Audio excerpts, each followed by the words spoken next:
भैरवगंज स्वास्थ्य केंद्र में झंडा तोलन के दौरान तिरंगा जमीन पर गिरा। स्वास्थ्य विभाग की व्यवस्था पर उठे सवाल। भैरवगंज से स्वतंत्रता दिवस के मौके पर जहां पूरे देश में राष्ट्रीय ध्वज तिरंगे के सम्मान और गौरव के साथ झंडा तोलन कार्यक्रम का आयोजन किया गया, वहीं भैरवगंज स्थित अतिरिक्त प्राथमिक उप स्वास्थ्य केंद्र में झंडा तोलन के दौरान ऐसी स्थिति सामने आई जिससे व्यवस्था और जिम्मेदारी पर गंभीर सवाल खड़े कर दिए। स्वतंत्रता दिवस के अवसर पर अतिरिक्त प्राथमिक उप स्वास्थ्य केंद्र भैरवगंज में झंडा तोलन कार्यक्रम का आयोजन किया गया था। कार्यक्रम के दौरान स्वास्थ्य विभाग के पदाधिकारी द्वारा तिरंगा फहराने की प्रक्रिया शुरू की गई। इसी दौरान झंडा जब डोरी से खींचा गया तो झंडा ऊपर ही फंस गया। इसके बाद झंडे को नीचे उतारा गया और दोबारा ठीक तरीके से बांधने की कोशिश की गई। दोबारा दूसरे तरीके से फिर बांध के झंडा फहराने की रस्सी को खींची गई, लेकिन इस प्रयास के बाद भी स्थिति संभल नहीं सकी और तिरंगा सीधे जमीन पर गिर गया।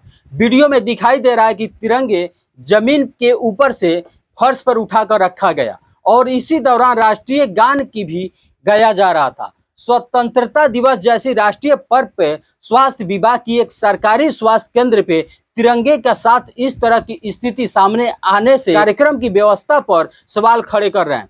तिरंगा केवल एक कपड़ा नहीं बल्कि देश की आन बान और शान की प्रतीक है। ऐसे राष्ट्रीय ध्वज को फहराने से पहले उसके लिए आवश्यक व्यवस्था, रस्सी, डोरी और झंडे की सही स्थिति में जांच करना संबंधित जिम्मेदारी अधिकारियों और कर्मचारियों की जिम्मेदारी बनती है। सवाल यह है कि झंडा तोलन से पहले इस व्यवस्थाओं की जांच क्यों नहीं की गई।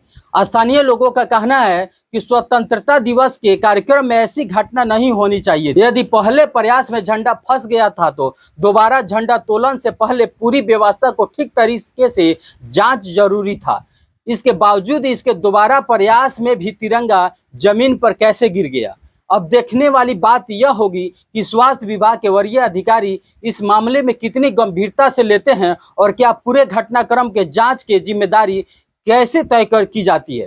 राष्ट्रीय पर्व के मौके पर हुई इस घटना के यह सवाल जरूर खड़ा कर दिए हैं कि सरकारी संस्थानों में राष्ट्रीय ध्वज फहराने जैसे महत्वपूर्ण कार्यक्रमों की तैयारी का प्रोटोकॉल को लेकर कितनी गंभीरता बरती जा रही है।